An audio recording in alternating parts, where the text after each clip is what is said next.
Allô, allô, allô, allô. Salut les frères et sœurs. Encore, je vais couper le micro pour l'instant.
Mais c'est vrai que c'est. J'entends. Non, moi, ce qui me gêne aussi, dans le métro, ça va faire un peu.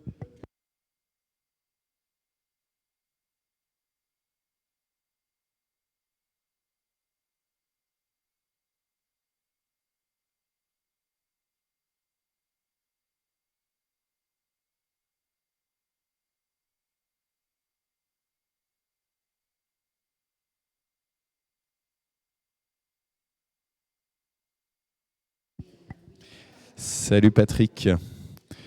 Tu nous dis si tu entends bien. Là, on va commencer la célébration. Voilà. C'est le tour de la Bible. C'est les célébrations du jeudi. On suit le culte, on suit le programme de lecture du tour de la Bible. Et il y a le son qui sort du téléphone en même temps. Ça se trouve, vous avez entendu sur Facebook. Voilà. Je vous mets les annonces en diaporama. Ça permet encore de discuter encore les quelques personnes qui sont au temple là. Voilà, on espère que Comme dit Patrick, il fait pas très beau dehors, il fait froid, et il y avait un peu de neige. Merci Patrick pour ton retour sur le son. Et nous, là, ce matin, il y avait même un petit peu quelques flocons de neige à Mantes-la-Jolie. Donc on ne sait pas, chez toi à Courbevoie.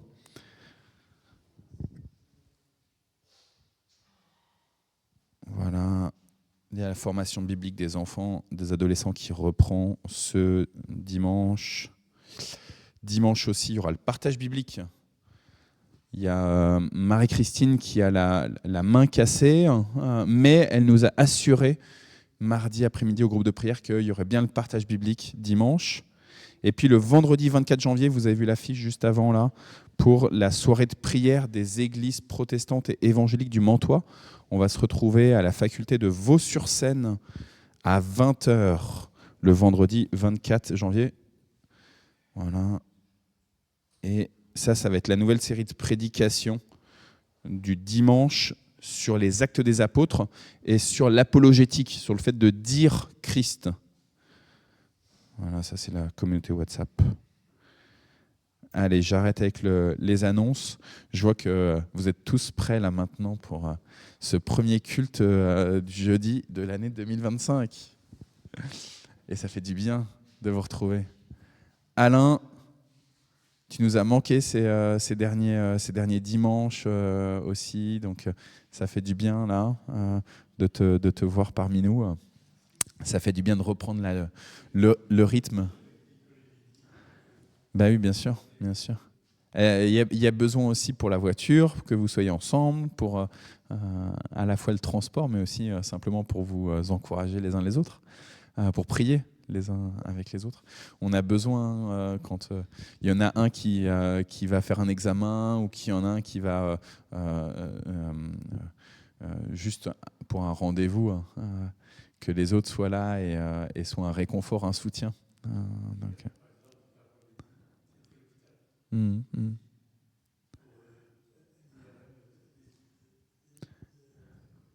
Ouais. Et du coup, vous étiez avec elle, Nicole et toi. Et je pense que ça lui fait du bien, en fait, à Lydie, de savoir qu'elle n'est pas seule. Voilà, pensée particulière pour la famille Sabic. Avec le décès du papa de Thomas, dans la nuit de mardi à mercredi. Et les obsèques auront lieu lundi après-midi à l'église Émy, qui était l'église que fréquentait Raymond et que fréquente Elisabeth. 14h30 à Émy. Après au cimetière. Alors j'avoue que je ne sais pas à quel cimetière c'est. J'imagine à Mantes-la-Ville, mais je ne suis pas sûr à 100%. Ouais, j'ai oublié de demander. On a parlé du cimetière à 16h. Je sais que c'est à 16h au cimetière, mais en fait, j'ai même pas eu la présence d'esprit de demander à Anne-Marie exactement si c'était le cimetière de Mantes-la-Ville ou peut-être Gassicourt, parce que c'est pas loin de Émy. Donc voilà. Et puis après, verre de l'amitié ici, au temple. Donc voilà, comme ça, on est tous soudés pour accompagner Elisabeth et les enfants et les petits-enfants de Raymond. Voilà, j'ai dit au pasteur de Émy, à la pasteur du CCM, qu'en ce moment, moi j'ai eu plusieurs célébrations d'obsèques. En fin d'année 2024, il y avait 3 célébrations d'obsèques. Et puis là, ce début d'année, donc toi en tas, évidemment, même s'il n'y a pas de célébration ici, tu as pu suivre la célébration pour ton frère à distance. Donc évidemment, on est avec toi depuis une semaine. Et voilà, que le Seigneur continue de te fortifier, de t'amener de la paix. Notre espérance, elle est pas uniquement dans cette vie-ci, mais elle est aussi pour la vie éternelle. Et si notre espérance, elle était que pour cette vie-ci, Christ, il serait mort pour rien, en fait.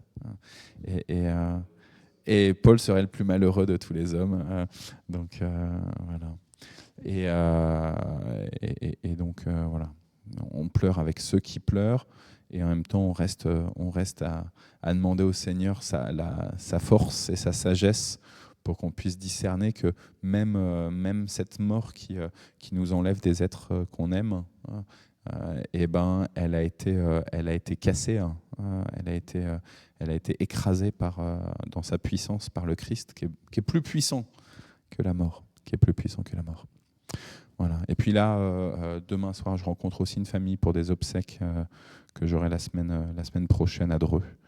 Donc à nouveau. Donc voilà. Donc du coup, je disais à Laurent, le pasteur de EMI, et à Elisabeth, la pasteur du CCM, là, on se voit une fois par mois pour prier ensemble, pour Mantes, pour nos communautés.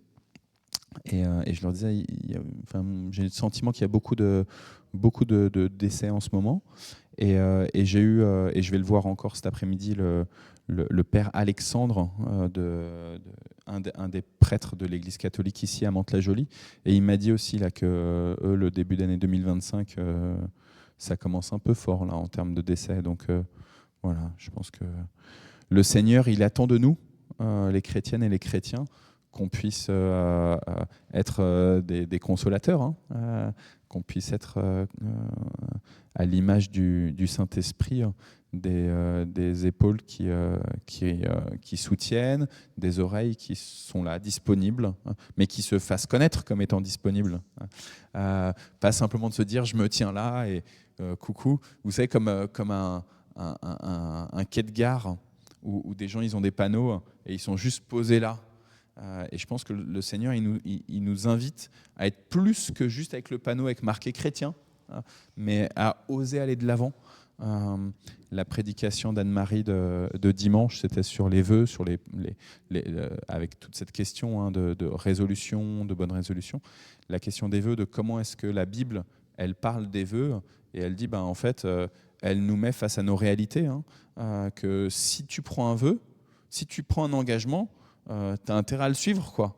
Il vaut mieux ne pas prendre de vœux que de prendre un engagement et de pas le suivre.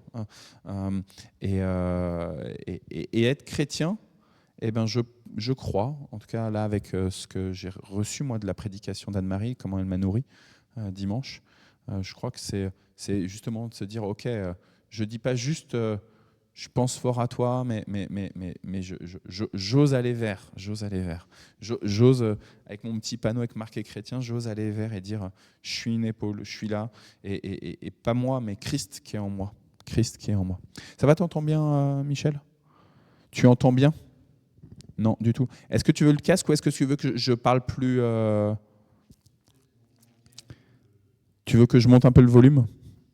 Je vais le monter quand je vais passer le micro pour... J'ai senti que je te perdais, hein. Donc, on va prier. Voilà, Seigneur, béni sois-tu pour ce culte du jeudi. Béni sois-tu de nous avoir mobilisés pour venir dans ton temple, et béni sois-tu de nous mobiliser pour nous tenir dans ce monde à disposition de ceux qui sont fatigués, épuisés, de ceux qui sont affligés, de ceux qui sont plus bactères, Seigneur, de ceux qui sont comme morts. Et alors que notre sœur Anta, mais en tant que prototype de toutes ces familles qui sont endeuillées autour de nous, Seigneur, on voit bien que la mort, elle produit un effet évidemment sur la personne que tu rappelles à toi, mais aussi sur tout son environnement. Et tant de personnes autour de nous sont comme des morts vivants. Alors oui, nous te supplions, Seigneur, aujourd'hui, de nous donner la disponibilité de cœur et d'esprit pour pouvoir marcher vers ceux qui sont affligés et les aider à te parler, les aider à t'invoquer. Oui, nous t'invoquons ce matin, Seigneur, dans ce temple, dans ce moment de culte, mais nous t'invoquons aussi particulièrement dans nos existences, à chacune et à chacun, Et nous t'invoquons, Seigneur, pour ceux qui, autour de nous, n'en peuvent plus de vivre. Tu es le Dieu de la vie éternelle. Que ton nom soit béni. Amen. Tu nous commences avec le psaume, tu veux bien ?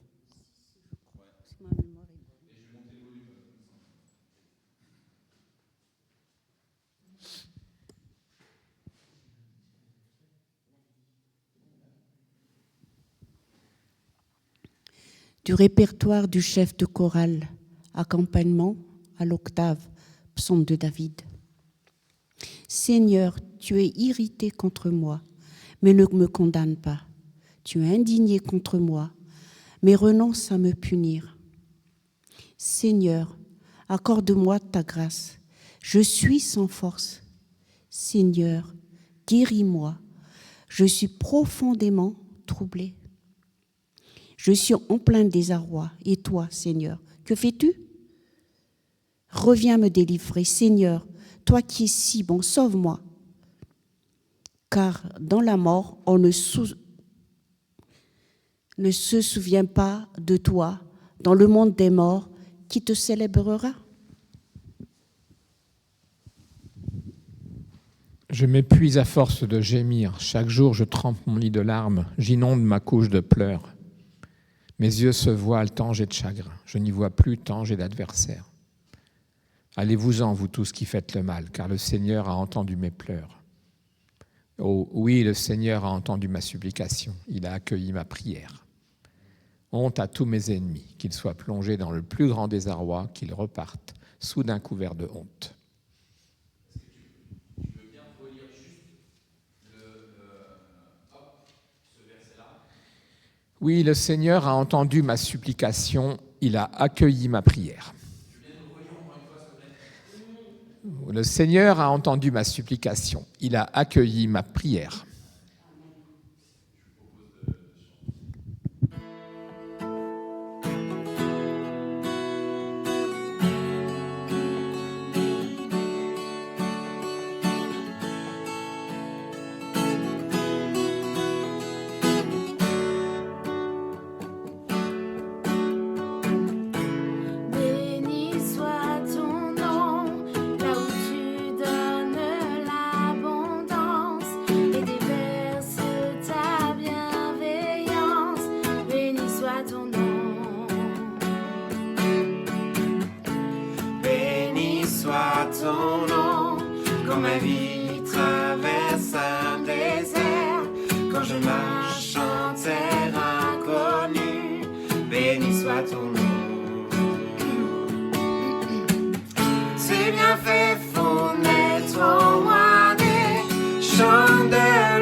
Seigneur,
nom du Seigneur, béni soit ton nom glorieux.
Si Dieu pour nous s'engage, qui sera contre nous? En son Fils d'âge en âge, il nous accorde tout.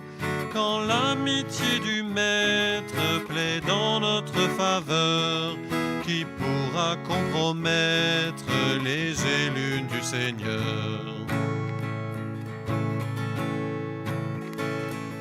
Nous attendons la gloire que Dieu révélera, heureux de la victoire qu'il nous donne déjà. La création entière au pouvoir du néant gémit qui attend espère comme à l'enfantement. L'Esprit qui nous habite fait de nous ses enfants. L'Esprit Saint nous invite à vivre librement. C'est lui qui vient en aide à nos cœurs indécis. C'est lui qui intercède, ô Père, nous voici. Dieu connaît ceux qu'il aime, tout concourt à leur bien. Il conforme lui-même à son Fils tous les siens. Appelés à la vie, nous sommes justifiés, et Dieu nous glorifie en Christ ressuscité.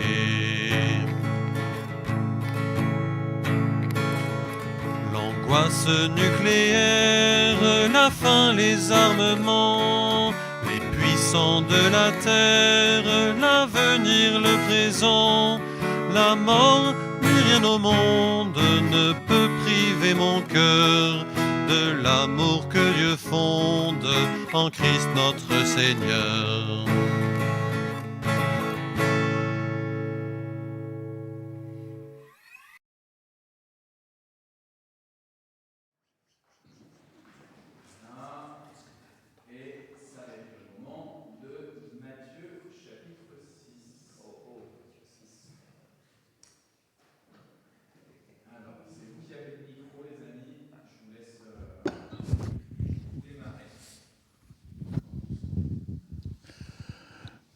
Gardez-vous d'accomplir vos devoirs religieux en public pour que tout le monde vous remarque.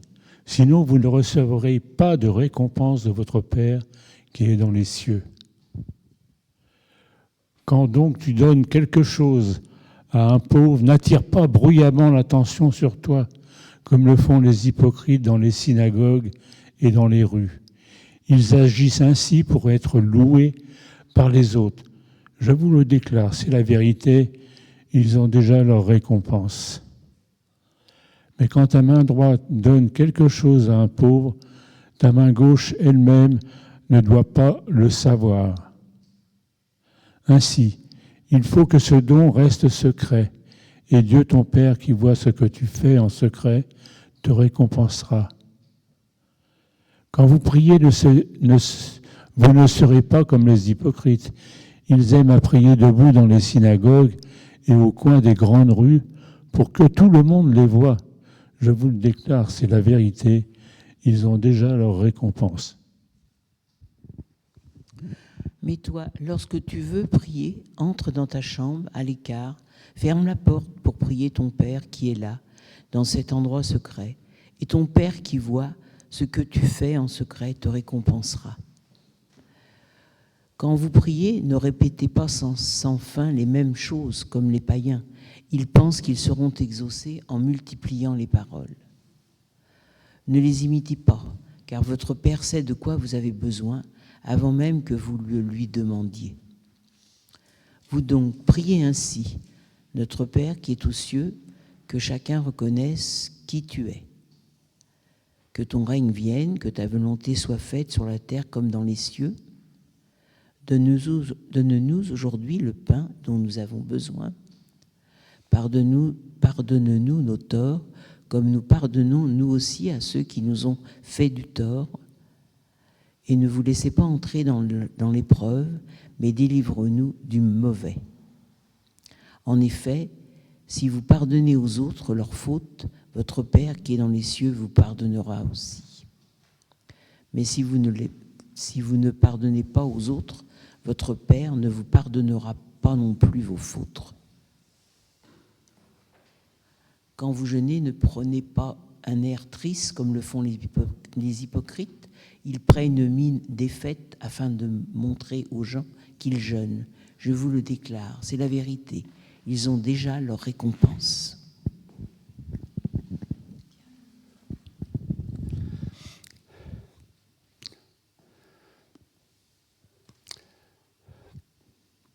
Ne vous amassez pas des richesses ici sur la terre, où les mythes et la rouille détruisent et où les voleurs fracturent et dérobent. Au lieu de cela, amassez pour vous-même des richesses dans le ciel, où il n'y a pas de mythe ni de rouille pour détruire, et où les voleurs ne fracturent ni ne dérobent. Car là où se trouvent tes richesses, là aussi sera ton cœur. L'œil est la lampe du corps. Si donc que tu as un bon œil, c'est-à-dire si tu es généreux, ton corps tout entier sera rempli de lumière. Mais si tu as un œil mauvais, si tu es avare, ton corps tout entier sera rempli d'obscurité.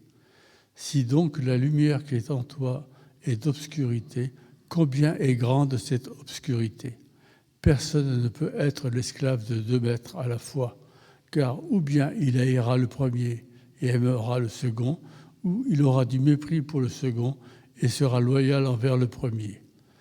Vous ne pouvez être l'esclave à la fois de Dieu et de l'argent. Voilà pourquoi je vous dis de ne pas vous inquiéter pour votre vie de ce que vous mangerez ou de ce que vous boirez, ni pour votre corps de quoi vous serez vêtus. La vie n'est-elle pas plus que la nourriture et le corps plus que les vêtements ? Regardez les oiseaux qui volent dans le ciel. Ils ne sèment ni ne récoltent et ils n'amassent pas dans des granges, mais votre Père céleste les nourrit. Ne valez-vous pas mieux qu'eux ? Qui d'entre vous, en s'inquiétant, peut ajouter 1 heure de plus à sa vie ?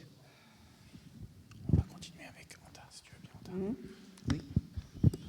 Qui d'entre vous parvient, par ses soucis, à prolonger un peu la durée de sa vie ?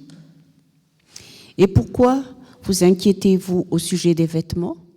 Observez comment poussent les fleurs des champs. Elles ne travaillent pas, elles ne se tissent pas de vêtements. Pourtant, je vous l'affirme, même Salomon, avec toute sa richesse, n'a pas eu de vêtements aussi beaux qu'une seule de ces fleurs des champs. Si Dieu habille ainsi l'herbe qui est dans les champs aujourd'hui et qui demain sera jetée au feu, ne vous habillera-t-il pas à bien plus forte raison vous-même ? Comment votre foi en lui est faible ? Comme votre foi en lui est faible. Ne vous inquiétez donc pas en disant « Qu'allons-nous manger ? Qu'allons-nous boire ? Ou qu'allons-nous mettre pour nous habiller ?» Ce sont des païens qui recherchent sans arrêt tout cela. Mais votre Père qui est au ciel sait que vous en avez besoin.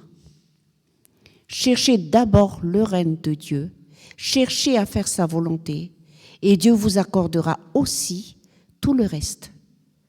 Ne vous inquiétez donc pas du lendemain, car le lendemain s'inquiétera de lui-même.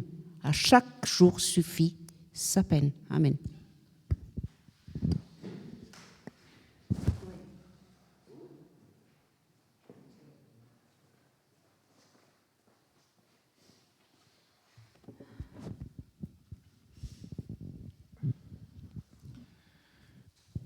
Voilà, Sermon sur la montagne de Jésus, c'est dense. Hein.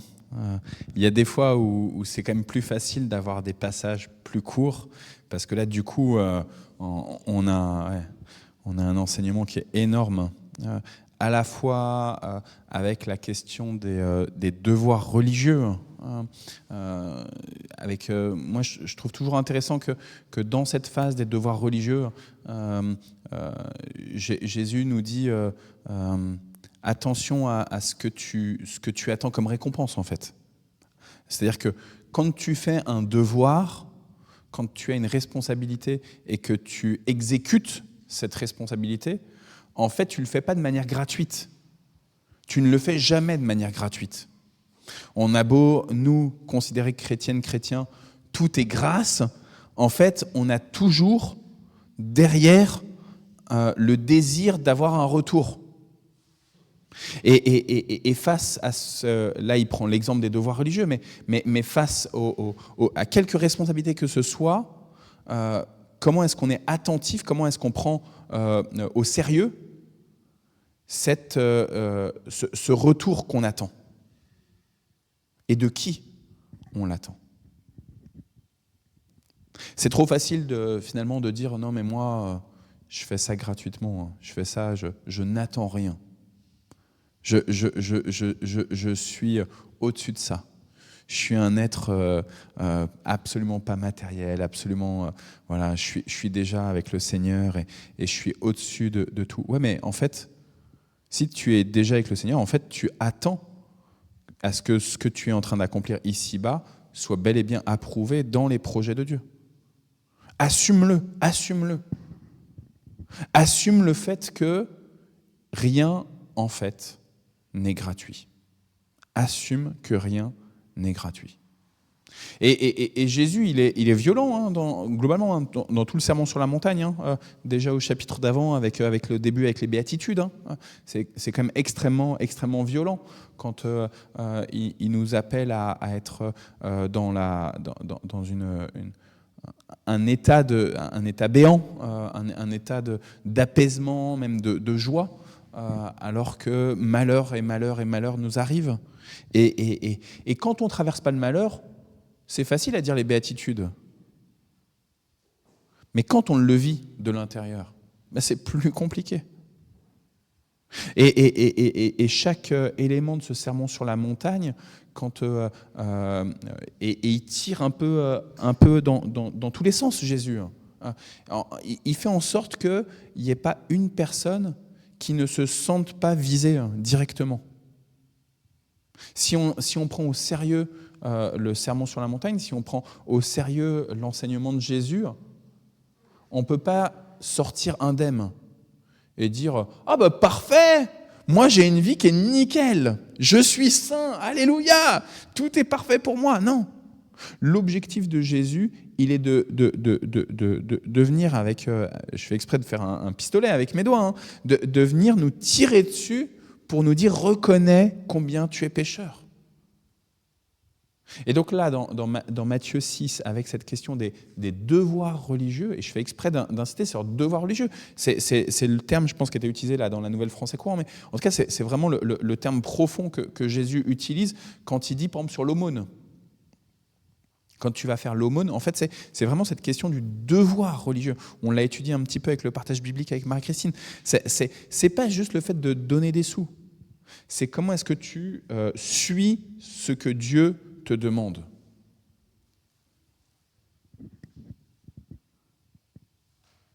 Qu'est-ce que tu attends en retour? Si tu suis ce que Dieu te demande et que tu attends l'approbation des humains, ok, pas de souci. Mais du coup, tu l'as eu ta récompense. Si tu attends l'approbation de Dieu, ça viendra peut-être beaucoup plus tard. Assume que ce que tu fais là, c'est pour l'approbation de Dieu, mais que cette récompense, tu l'auras plus tard. Et c'est dur. Si je vous dis, alors vous êtes retraités, hein, tous les cinq, et Patrick aussi, mais si je vous dis, vous allez bosser là pendant 1 mois, et à la fin du mois, vous n'aurez pas votre salaire. Vous l'aurez que l'année prochaine. Bah, vous allez tirer une tronche et vous allez dire comment je paye mon loyer, comment je paye ma nourriture, comment j'aide ici ou là, comment j'apporte ma dîme à l'église.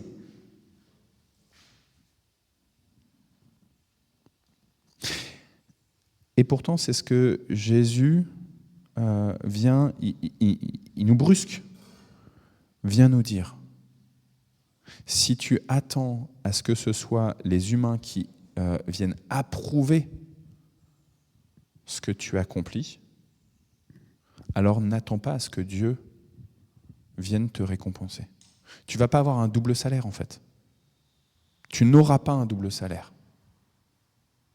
Et je trouve que enfin, en tout cas moi, hein, je trouve ça très violent parce que moi j'ai du mal, mais j'essaye d'encourager, j'essaye de dire merci quand Anta ou Françoise, je sais que cet après-midi il y aura le groupe ménage justement, et j'ai envie de dire ah merci. Je fais des messages des fois dans le groupe ménage pour dire merci vraiment, vous êtes des bénédictions, etc.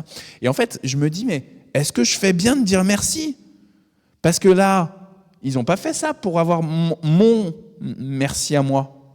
Ils ont fait ça pour Dieu et pour la communauté plus largement. Et quand je viens dire merci, est-ce que je ne suis pas en train de leur dire « Allez, prends ce billet ». Tu vois ? Mais dans ce cas-là, il n'y aura pas d'autre récompense. Et c'est violent. C'est violent. Je crois que derrière, vraiment, ce que je commençais à vous dire tout à l'heure, ce que Jésus essaie de nous dire, c'est enlève-toi de l'idée que tu fais les choses de manière gratuite, sans rien attendre en retour. Assume que tu attends, notamment dans tes relations interpersonnelles.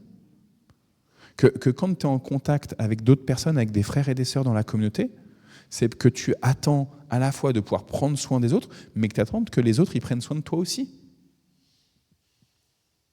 Combien c'est difficile d'être dans une communauté, quelle qu'elle soit, que ce soit l'église ou que ce soit dans notre immeuble, avec notre voisinage.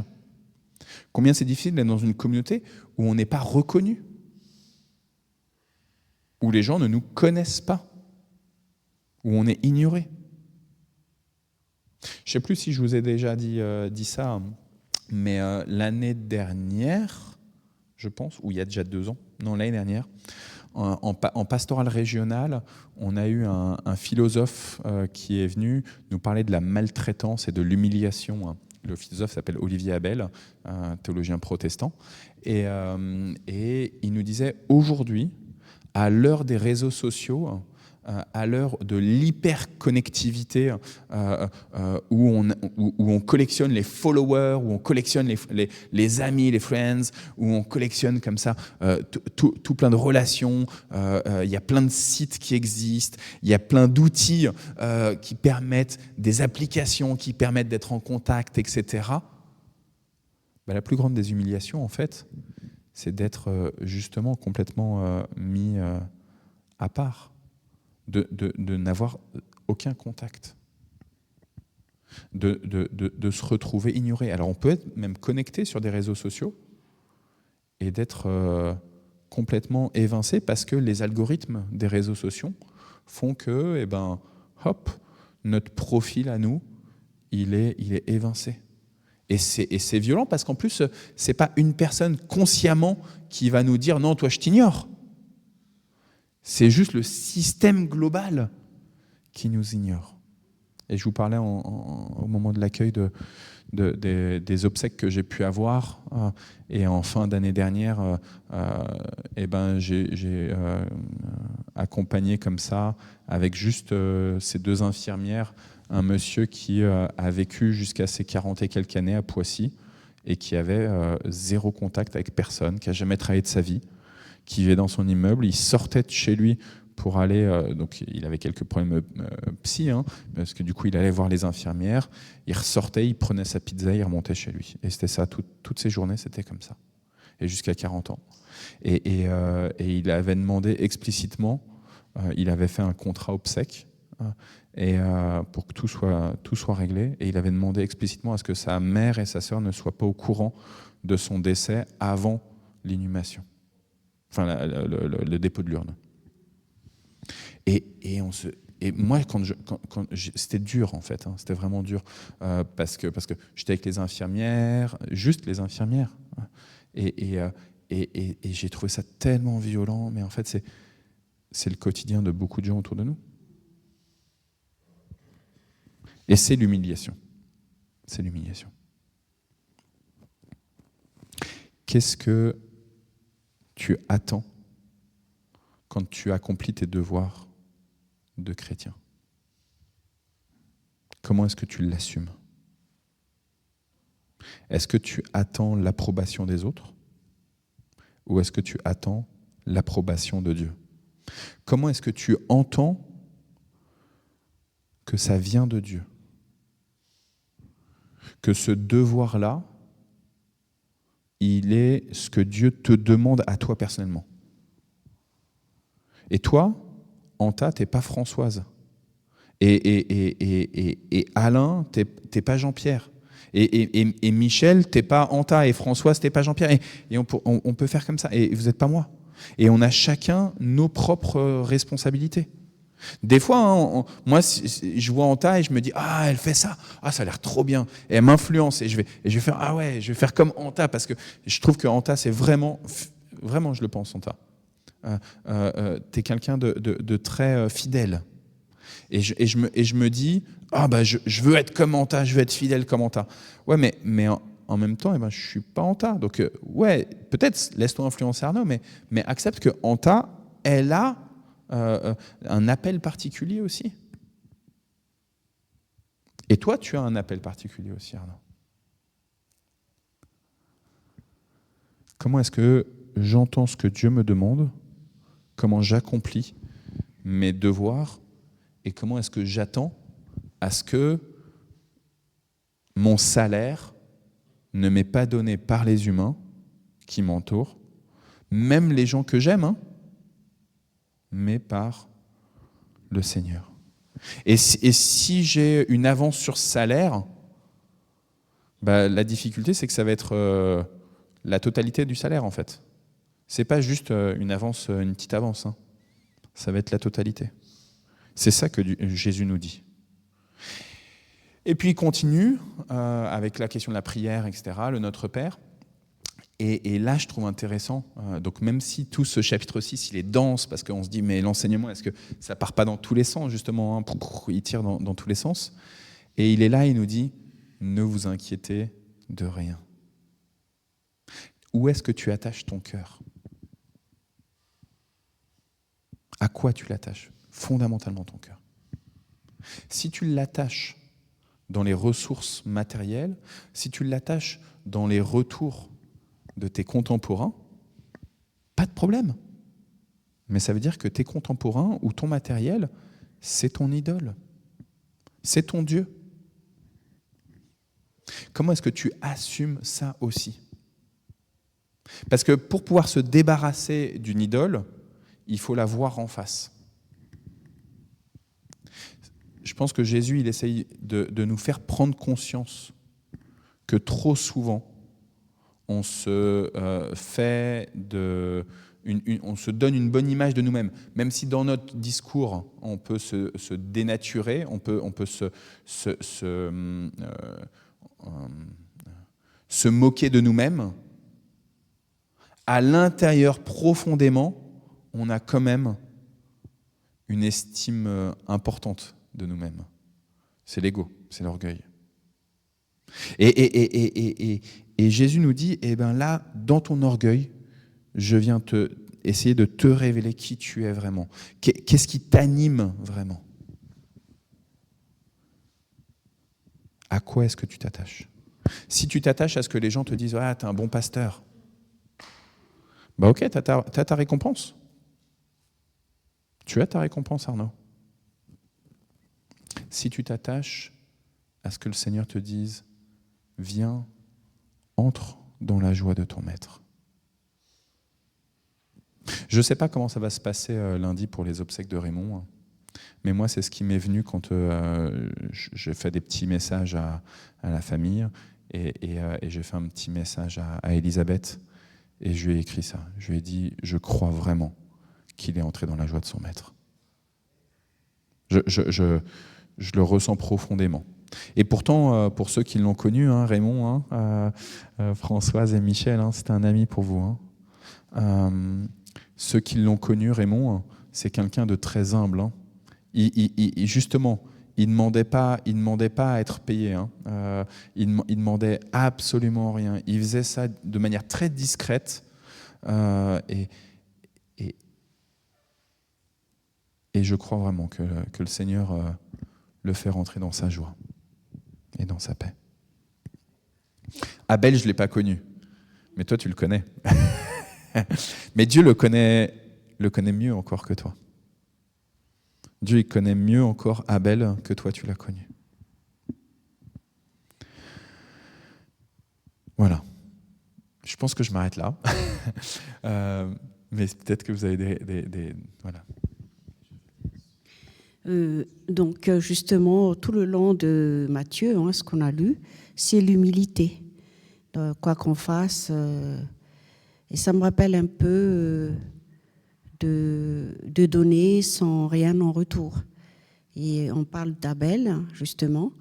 Et je ne dirais pas ce que j'ai fait, mais est-ce que ce que j'ai fait, est-ce que c'est pour combler le vide parce que j'étais pas là-bas, hein? Ou pour montrer à ma famille, à mes sœurs, j'ai qu'un seul frère et des sœurs, que malgré que je suis pas là, pour avoir l'approbation, hein, malgré que je suis pas là, je participe comme à plein de choses. Mais en revenant à ce texte-là, normalement, dans la normalité, si j'ai fait ça, que j'espère, c'est pour, comme Dieu a dit, il faut venir en aide ceux qui sont affligés. Et voilà. Est-ce que je me suis rendu compte de ça? Je vais le faire pour Dieu. Est-ce que je suis en train de penser à tout ça, de me remettre en question? Est-ce que c'est pour me faire bien voir par rapport à toute ma famille? Mais c'est vrai que c'est pas évident. Mais ou par amour pour Abel, il y a beaucoup de choses qui se posent dans ma tête parce que normalement, je dois le faire pour Dieu. Mais souvent, c'est vrai qu'on n'en est pas conscient de ça. On fait d'abord pour ce qu'on voit. Voilà, comme ça, tu vois ce que je dis. C'est ça la première chose qu'on fait. Donc ça me remet en question tout ça. J'ai beaucoup de questions. Alors, je te donne mon avis. Un, tu te remets en question, et ça c'est extraordinaire, c'est justement ce que Jésus il attend. Deux, la seule possibilité pour que tu aies une révélation, si tu étais ajusté ou pas ajusté, c'est que Dieu qui peut te la donner dans son esprit, il va te rassurer, tu vois. Si tu n'étais pas ajusté, en fait, demande-lui juste pardon, Seigneur, je te demande pardon si je n'étais pas ajusté.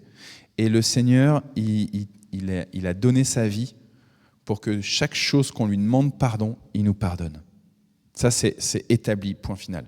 Si tu demandes pardon, il efface les torts. C'est presque un automatisme par cette croix du Christ qu'on n'a pas demandé. Donc, si tu n'es pas sûr d'avoir été bien ajusté, tu vois, tu dis, voilà, si je n'étais pas ajusté, Seigneur, j'ai du mal, je ne suis pas très au clair, je te demande pardon, pouf, c'est effacé. Et donc, la charge, tu n'as plus à te questionner, est-ce que je l'ai bien fait ou pas bien fait? Tu as demandé pardon, elle est ôtée. C'est ça. Maintenant, il y a aussi des fois, le malin, il cherche à nous faire culpabiliser sans cesse, tu vois, et il nous rajoute en disant, mais attends là, parce que tu vois, cette question du discernement, elle est importante en Christ, c'est-à-dire que je discerne quand j'ai pas été ajusté, mais il y a aussi des fois où j'ai été ajusté.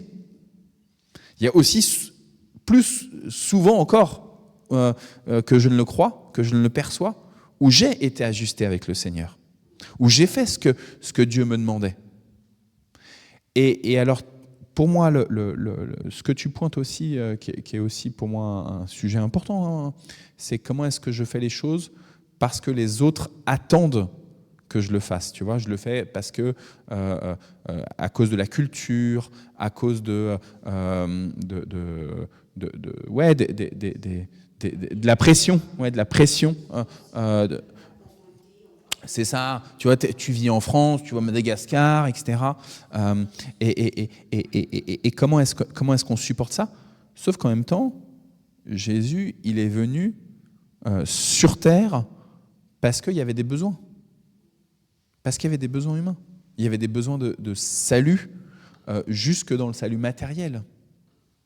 Et donc, du coup, tu vois, accepter de regarder en face quels sont les besoins vitaux, essentiels de tes contemporains, et de se dire, Seigneur, est-ce que c'est à moi là de participer? Est-ce que c'est ma responsabilité là, par exemple, d'envoyer de l'argent, par exemple, n'importe quoi, sur des questions d'argent par Madagascar, mais quel que soit le sujet, tu vois, est-ce que c'est à moi de le faire ?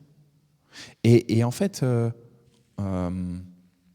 ça arrive quand même souvent, j'en suis sûr, mais tu t'en es peut-être pas toujours rendu compte, mais ça arrive souvent en fait qu'on donne quelque chose parce qu'en fait Dieu nous l'a mis à cœur qu'il fallait le donner quelque chose. Et peut-être qu'au départ ça vient d'une demande particulière de quelqu'un, mais en fait, alors et peut-être une forme de pression. Tu vois, je pense à la veuve qui toque auprès du Seigneur, enfin, de la porte du juge pour avoir une réponse, tu vois, pour qu'il juge son affaire. Et elle est insistante. Elle est insistante. Et le juge, qui est un méchant juge, nous dit Jésus, mais qu'en fait, qui est une figure divine, pourtant, tu vois, et ben ce juge qui est méchant, et ben il va exaucer.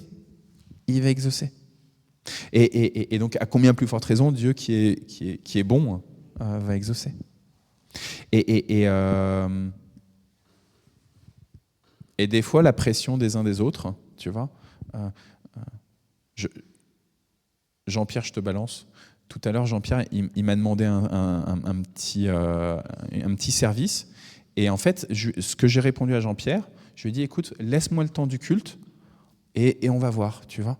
C'est-à-dire qu'en fait, je lui ai dit, pour l'instant, a priori, je ne suis pas sûr de pouvoir répondre à ta demande. Laisse-moi du temps, voilà, et je vais voir si je peux t'y répondre, tu vois. Donc, en même temps, je sais que si j'y réponds, ça lui fera, ça le soulagera, tu vois. Mais en même temps, si je réponds pas, c'est parce qu'en conscience, j'aurais senti que c'était pas à moi de gérer cette demande. Bien, trois choses. Trois choses. Tout d'abord, merci pour ta prédication. Je connais bien, je relis souvent tout seul les béatites, enfin, voilà, les trois chapitres. Et j'avais jamais compris l'histoire de la récompense, en fait, puisqu'ils ont fait ça pour être bien vus, ils ont reçu. Ça, je l'avais pas compris. Donc merci. Merci de m'avoir expliqué ça. La deuxième chose, c'est que souvent, j'entends toujours une voix quand j'ai fait un truc qui me dit « Ah, tiens, au fait, t'as donné, ce serait sympa que tu reçoives quelque chose. » C'est tout le temps. À chaque fois que je fais un truc qui paraît bien en Christ, il y a toujours une petite voix qui me dit « Mais maintenant que t'as donné, ce serait sympa que tu reçoives. » Ça, c'est la deuxième chose. Et puis en ce moment, j'ai toujours dans le cœur la fin de ce passage. « Ne vous inquiétez donc pas du lendemain. Car le lendemain aura soin de lui-même, à chaque jour suffit sa peine. » C'est ce qu'il y a. Moi, je trouve, pour moi, c'est ce qu'il y a de plus dur à faire. Voilà, ne pas m'inquiéter de ce qui se passera demain, m'occuper d'aujourd'hui, et demain, on verra bien, Dieu est là. Mais c'est tellement facile à dire, mais tellement dur à faire. Mais j'ai ça dans le cœur tous les jours en ce moment. Voilà, c'est tout.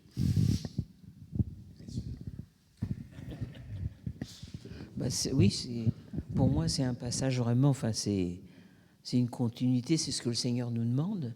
Et puis à chaque fois, je veux dire, il faut prendre la parole parce que on n'est pas parfait. Et puis à chaque fois, on a quelque chose qui nous dit, et qui nous encourage à faire et autres. C'est sûr. Je veux dire, quand on sera vraiment, enfin, pour soi-même, hein, moi je me dis, je pense qu'on sera arrivé au ciel parce que il y a tellement de choses que souvent on fait pas bien, qu'on fait pas comme le Seigneur voudrait. Mais bon, voilà, on est là pour se perfectionner avec lui. Si on ouvre la parole, on a toujours cet encouragement de sa part, et puis comment on doit faire, comment on doit se comporter. Enfin voilà, c'est toute une. Moi, je vois ça comme cette éducation, et voilà, c'est à nous de dire pardon, Seigneur, parce que là, oui, ça n'a pas été ce que j'ai fait, ou ça a été. C'est un peu comme avec nos enfants, on les éduque, et puis combien de fois des fois, faut leur répéter 36 fois la même chose, parce qu'on a l'impression qu'ils n'ont pas compris. On est pareil. Mais bon, c'est merveilleux de l'avoir et de savoir qu'avec lui, on va grandir. Avec lui, c'est lui qui va nous faire voir autrement. Et puis, comme tu dis, à chacun, il ne faut pas se comparer. Enfin, toutes les choses, des fois, des choses dans les églises, parce qu'on ne sera pas jaloux de l'un de l'autre. On sait qu'on a chacun, le Seigneur nous met à une place, on a quelque chose à faire, mais il n'y a pas celui-là qui doit être plus important. Enfin, ça nous met une humilité, C'est vraiment, il nous remet... Moi, je trouve que cette parole et tout ce qu'on a lu là, ça nous remet à une chose d'humilité et de savoir qu'on n'est pas encore arrivé au but. Alors, pardon, Seigneur, si souvent je ne me comporte pas comme je devrais me comporter. Et puis, mais je sais qu'avec ton aide, voilà, il nous fait grandir. Voilà, pour moi, c'est un encouragement. C'est difficile, et un encouragement. Tu vois, je suis en train juste de penser, il n'y a qu'un seul sauveur. Et donc, je ne suis pas mon propre sauveur. Donc, tu vois, j'entends aussi dans ce que tu dis quelque chose de, finalement, je ne serai pas saint de moi-même ici-bas. Parce qu'en fait, si je devenais saint par moi-même, par mes propres forces ici-bas, parce que j'ai pris des bonnes résolutions, chaque année, j'ai pris des bonnes résolutions, tchac, et puis chaque dimanche, j'ai entendu la prédication, et du coup, c'est bon, j'ai corrigé les choses, machin, etc. Et ça y est, je suis le top chrétien. En fait, j'ai plus besoin de Christ. J'ai plus besoin du Sauveur. Et en fait, jusqu'à mon dernier souffle sur terre, j'ai besoin du Sauveur. Tu vois. Mais en même temps, Jésus, il se pose comme modèle. Et donc, il nous dit, vas-y, laisse-moi t'influencer. Permets que je crois que tu peux être mon disciple, que tu vas pouvoir agir comme moi j'agis. Tu vois. Ce matin, j'ai une sœur de l'église de Noisy-le-Sec qui nous envoie toujours un verset chaque matin. Elle a créé des petits groupes il y a 10 ans. Et de temps en temps, je les lis systématiquement, mais de temps en temps, je fais un petit commentaire. Et ce matin, c'était « Marie, aimez vos femmes comme le Christ a aimé l'Église ». Et du coup, j'ai fait une petite réponse cette fois-ci en disant voilà, Seigneur Jésus, je te remercie de m'avoir donné Isabelle comme épouse. Donc je le marque, tu vois, c'est un groupe avec des gens que je ne connais pas. et je dis de m'avoir donné Isabelle comme épouse. Et je te demande de me donner un cœur plus patient, plus plein d'amour, de voir Isabelle comme le beau trésor que tu m'as donné. Et en fait, l'amour qu'on a les uns pour les autres, il n'est jamais parfait, quoi.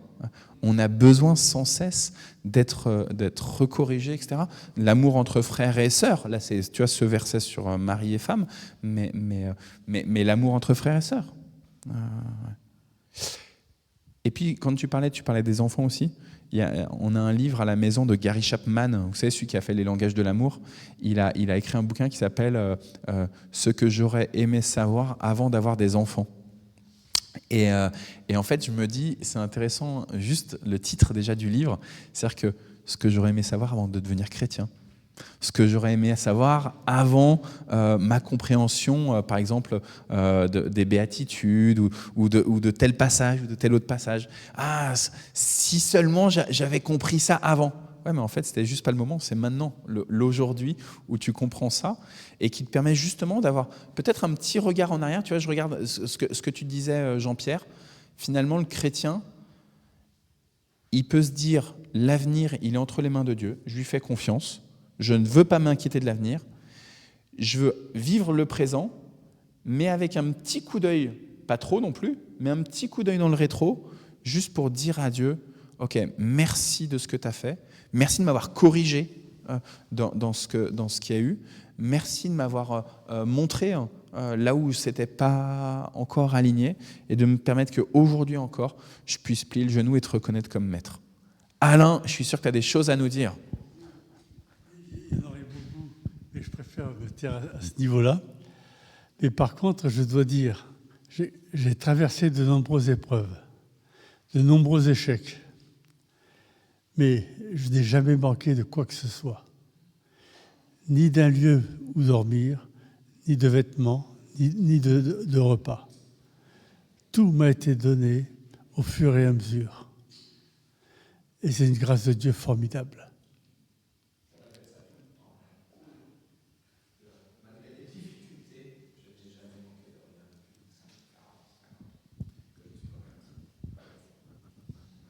Et la progression spirituelle aussi nous fait comprendre c'est quoi le manquer de rien, justement, aussi. Tu vois, c'est-à-dire qu'on peut avoir faim physiquement et pourtant être rassasié spirituellement. Amen. Amen. Ok. Nicole Berger nous écrit merci de continuer vos prières. Il désire me faire sortir et je ne vais pas bien du tout. Donc Nicole Berger est à l'hôpital. Elle a passé Noël à l'hôpital et donc voilà, l'hôpital veut la faire sortir et donc elle nous demande de continuer de prier. Donc Nicole, si tu es encore connectée avec nous, eh ben on t'assure de notre prière. Portes ouvertes. Outre le fait que le mois de janvier, c'est le mois de l'index mondial de persécution des chrétiens, c'est la semaine prochaine, je crois. Je crois que c'est le 16. Je ne sais pas pourquoi j'ai retenu la date du 16, le jour de la sortie mondiale de l'index de persécution. Normalement, c'est toujours un jeudi, je crois. 12, 13, 14, 15, 16. Ah, ça doit être ça. Jeudi de la semaine prochaine, ça doit être ça. Et qu'ils vont sortir l'index.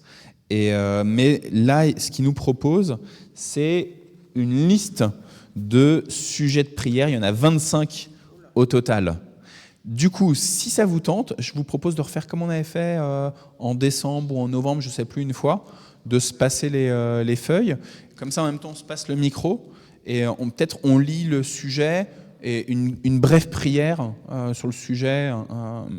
Et puis voilà. Ça vous va ? Il est déjà 11h05, mais on se prend le temps. OK ?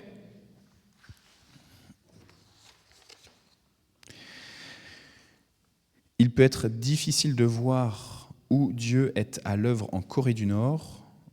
En cette nouvelle année, prions pour que Dieu donne aux chrétiens, à l'intérieur et à l'extérieur du pays, des yeux pour voir sa lumière au milieu des ténèbres. Seigneur, nous te demandons de continuer à répondre aux prières et à parler aux chrétiens nord-coréens de manière visible et invisible. Amen. On n'a pas donné de sujet, nous.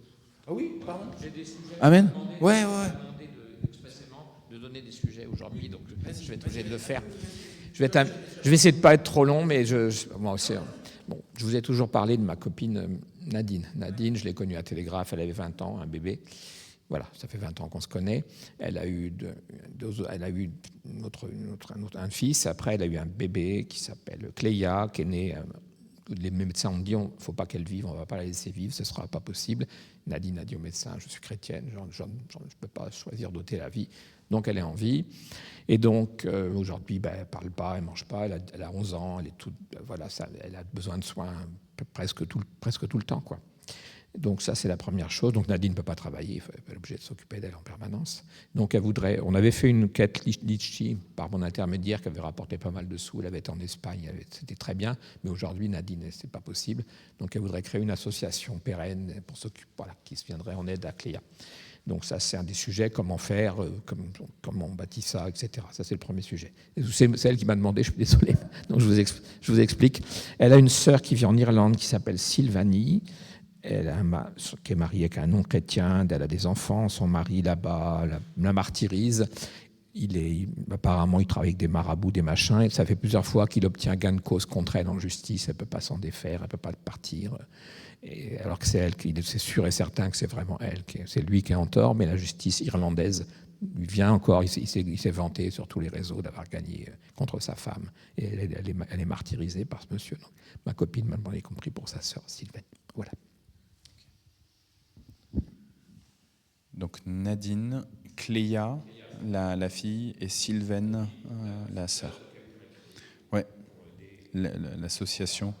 Il y a pas mal de familles qui ont fait ça, de créer des associations.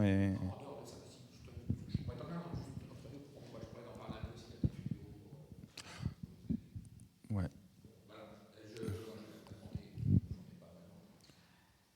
Je sais qu'il y a beaucoup de familles qui font ça, mais je n'ai pas dans mon réseau direct. Mais peut-être qu'il faut... Ouais, ça on peut en discuter. Ça on peut discuter. Ouais. Ok. Du coup, est-ce qu'il y a d'autres sujets encore ?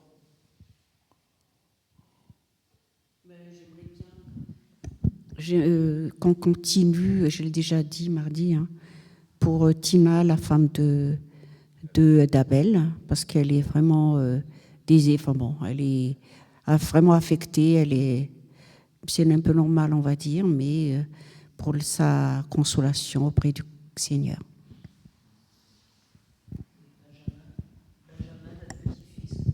tout à l'heure, et il part demain avec un autre ami de la mission. Ils vont pour 3 semaines en Guinée. Donc ils vont dans un orphelinat pour travailler là-bas.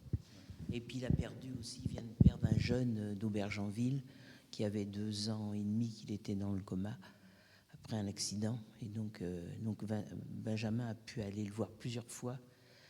Il parlait pas, mais à des moments, il sent qu'il a écouté Benjamin, donc il lui a parlé du Seigneur. Il voulait qu'il vienne à la mission. Un gars qui a eu une vie très très dure, 26 ans, et là il vient de décéder, mais Benjamin a pu être à côté de lui quand il était. Voilà, donc. On avait prié pour cet ami de Benjamin, et puis on peut, je pense, du coup, pendant les 3 semaines où il est en Afrique, on prie pour son épouse et leurs enfants. Donc voilà. On est sûr que votre belle-fille, elle va bien, belle petite fille, elle va bien. Ah, Muriel va descendre. Mais ouais. Alain, du coup, tu avais un sujet aussi ? Tu avais un sujet aussi ? La famille. Ok.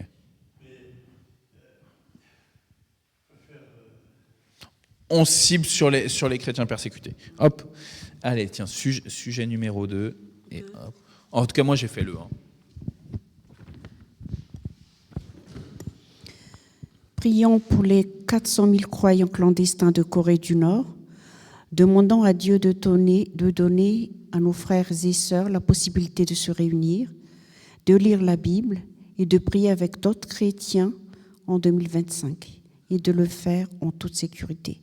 Oui, Seigneur, nous prions pour ces chrétiens qui doivent clandestinement prier pour honorer ton nom et pour être avec toi et pour que tu demeures en eux. Interviens, Seigneur, et qu'ils puissent montrer ta lumière auprès de tous ces gens qui les persécutent justement. Donc, au nom de Jésus, Amen.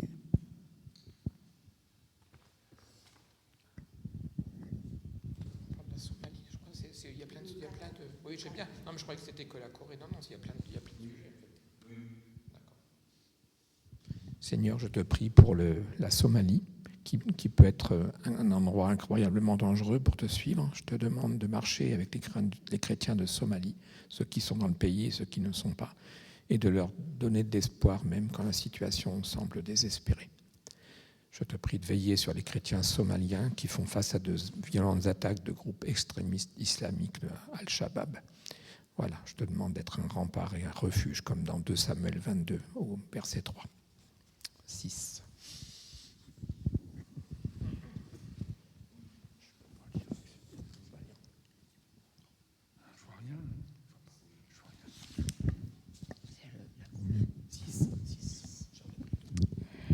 La Libye reste un pays divisé avec des troupes qui s'affrontent pour le contrôle.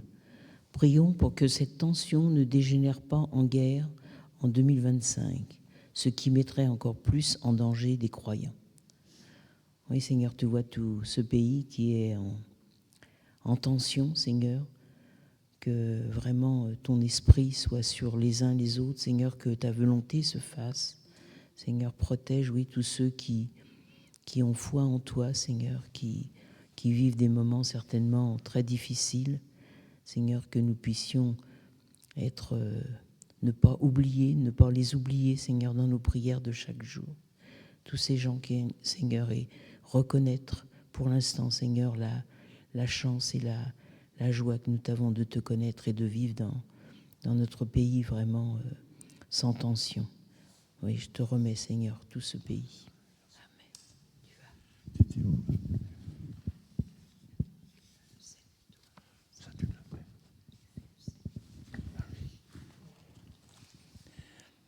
Il y a peu d'églises en Libye et les convertis de l'islam sont obligés de suivre Jésus en secret. Demandons à Dieu d'ouvrir les portes en 2025 pour que les croyants puissent trouver une communauté vivifiante et grandir dans leur marche avec le Christ. Oui, Seigneur, vraiment, là, nous t'interpellons pour que tu puisses agir dans ces gens qui se convertissent et qui sont obligés de se cacher, de suivre Jésus, mais en secret. Alors nous te demandons aussi d'intervenir auprès des autorités de l'islam pour qu'ils aient un regard voilé et qu'ils ne trouvent pas ces gens, qu'ils ne les découvrent pas, mais qu'ils acceptent aussi que quelqu'un peut penser autrement que eux exactement. Voilà, Seigneur, nous te présentons toutes ces personnes, ces hommes, ces femmes, ces enfants qui veulent découvrir autre chose pour que tu les accompagnes, que tu les guides, Nous savons que leur vie est difficile parce que souvent même ils sont privés de pouvoir acheter, de pouvoir s'instruire, de pouvoir faire toutes les choses que nous faisons ici librement. Voilà, Seigneur, interviens dans le beau nom de Jésus. Amen.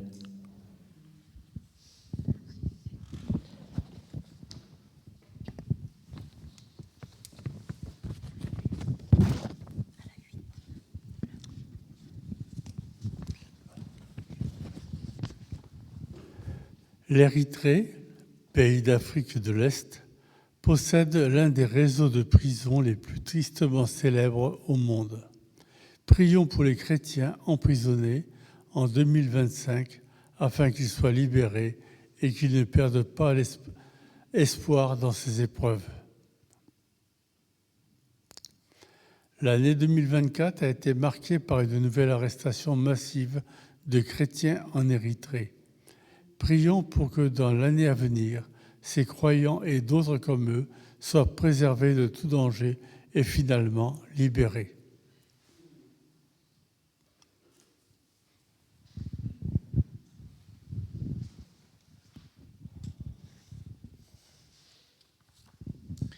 Au Yémen, il semble que la violence ne cesse jamais. Prions pour qu'en 2025, Dieu apporte la paix et la justice dans le pays et que les cris de son peuple soient entendus. Nous prions aussi pour Zara, responsable d'un ministère de femmes au Yémen, qui s'adresse souvent à des femmes qui ne connaissent pas encore le Christ.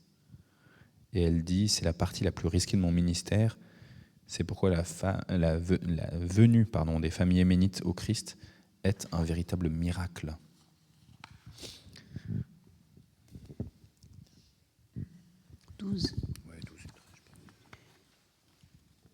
Prions pour les millions de Nigérians qui ont été déplacés par des violences. Prions pour que Dieu les guide et leur donne des rappels tangibles de sa proximité et de la vérité, que leur espoir est en lui. Prions pour qu'en 2025, Dieu travaille dans le cœur des dirigeants du gouvernement nigérian, en particulier le président Bola Tinubu, afin qu'il soit convaincu et mis au défi de travailler à la protection des citoyens et des communautés chrétiennes. Oui, Seigneur, particulièrement, je prie pour que ce président, ce dirigeant, Bola Tinubu, ouvre son cœur, donne-lui ta sagesse, Seigneur. Et en 2025, que ces millions de Nigérians restent sur place, qui puissent pratiquer paisiblement leur religion, Seigneur. Aide-les, Seigneur. Protège-les, visite-les, Seigneur. Et surtout, ouvre le cœur de ce président. Au nom de Jésus. Amen. Combien 14.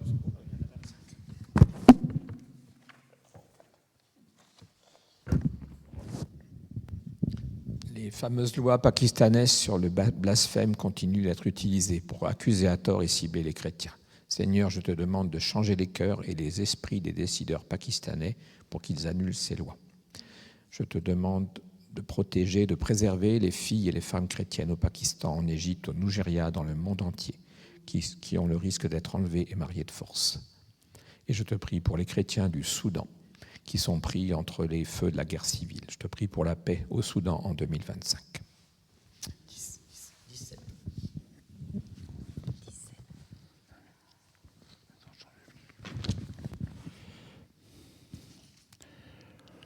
Demandons à Dieu d'être proche de tous nos frères et sœurs déplacés par la violence.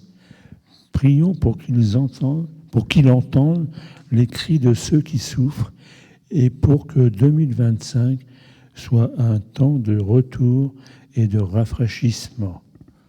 Oui, Seigneur, nous te demandons ces choses pour que toutes ces personnes, ces frères, ces sœurs qui subissent la violence dans tous ces pays, oui, Seigneur, que tu puisses vraiment adhérer et entendre ces cris de ceux qui souffrent et que 2025 soit un moment même de réjouissance pour ces gens qui peuvent revenir à toi dans la liberté.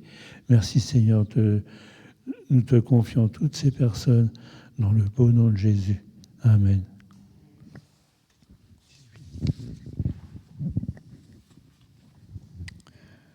Chaque année, la presse semble augmenter pour les chrétiens chinois. Prions pour que les croyants voient leur foi grandir en 2025, même si la persécution augmente. Oui, Seigneur, je te remets tout ce pays, Seigneur, que vraiment tu sois une lumière pour tous ces chrétiens là-bas, Seigneur, que vraiment ils arrivent à, malgré toute la difficulté, à témoigner, Seigneur, que ce grand peuple, Seigneur, puisse se tourner vers toi, Seigneur. Nous te prions pour les dirigeants. Merci, Seigneur, parce que nous savons que tu es un Dieu qui écoute, un Dieu qui est là. Merci, Seigneur, pour ta présence en nous. Amen.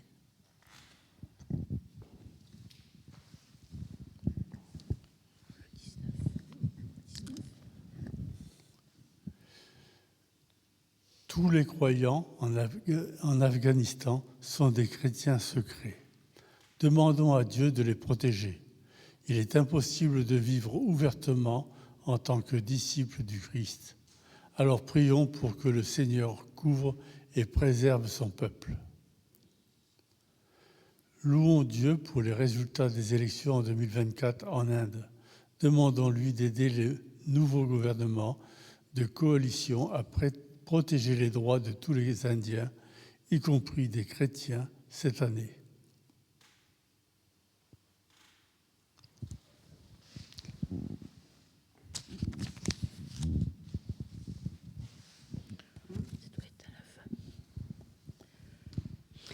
Louons Dieu pour les résultats. Non, ça a déjà été fait.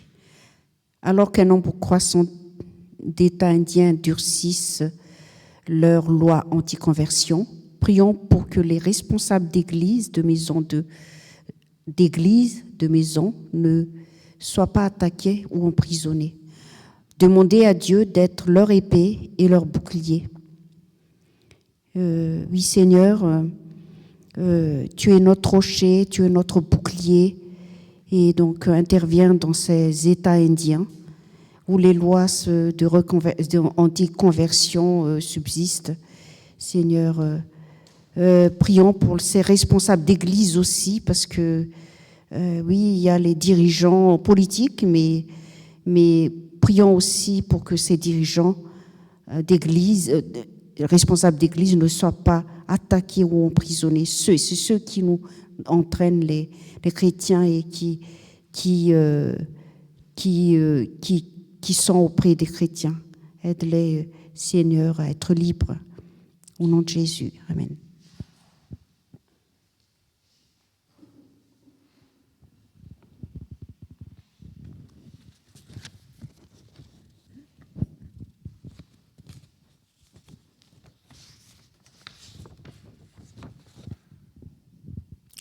Demandons à Dieu de guider le nouveau président iranien, Massoud Pezeshkian, afin qu'il s'ouvre à toutes les minorités, y compris les chrétiens. Et alors que la persécution augmente, l'Église iranienne continue de croître. Prions pour que Dieu bénisse cette multiplication du royaume et lui donne la force de continuer.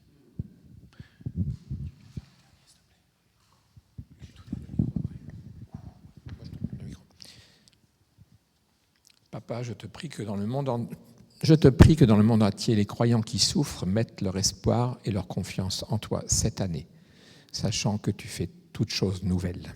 Voilà. Et Seigneur, on veut te confier aussi la famille de Nadine. On veut te confier la famille d'Anta. On veut te confier la famille de Benjamin, Seigneur.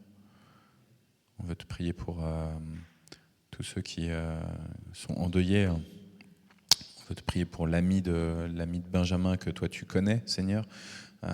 Que nous espérons, Seigneur, que dans ce temps de coma, il a pu, dans ce vis-à-vis avec toi, nous croyons que ce moment-là, c'est aussi un moment à part pour toi, pour te révéler.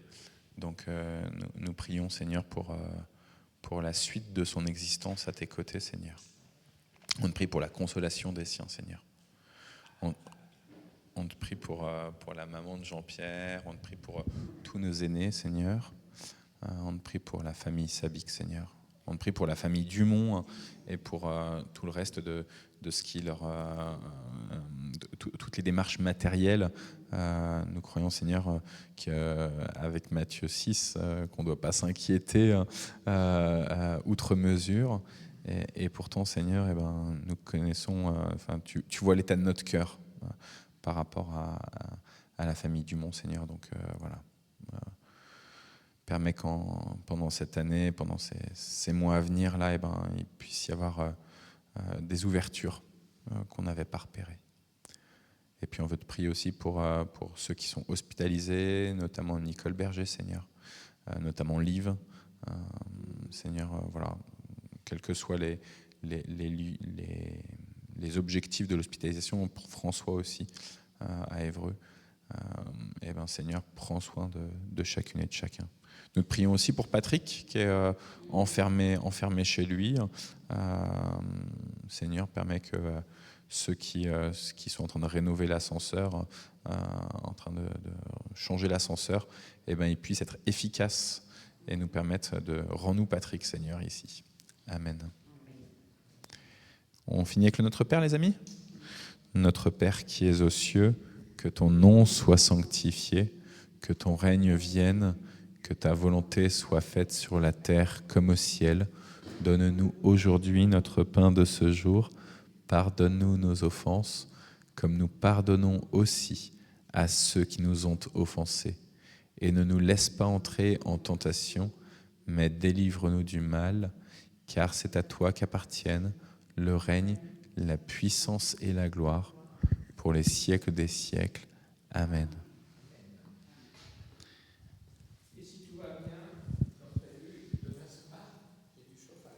Ah ah.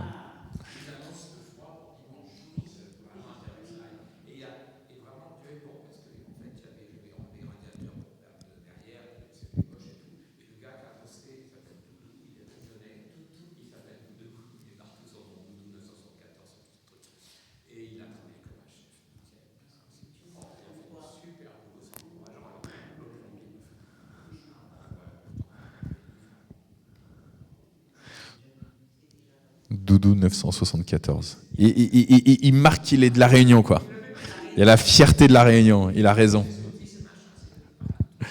Il y a des gens, ils mettent breton, hein, tu vois. Il y a des gens, ils mettent la Belgique. Voilà. Que le Seigneur vous bénisse, les amis. Il est déjà 11h30, donc je pense que c'est vraiment l'heure de finir cette célébration. Qu'il continue de renouveler votre regard sur ce qui arrive autour de vous, dans vos familles, dans votre environnement, les gens avec qui c'est facile et les gens avec qui c'est plus difficile. Que le Seigneur vous renouvelle votre regard pour que vous puissiez voir ce qui vous environne comme aussi venant de Dieu. C'est difficile quand on a des voisines et des voisins où on se dit non, ça peut pas être des créatures de Dieu, ça. Mais donc que le Seigneur vous encourage. Amen. Je voulais pas en parler. Alléluia, alléluia, alléluia, alléluia. Merci Seigneur. En fait, je voulais. Que le Seigneur vous garde aussi, les amis, sur Facebook. Soyez bénis.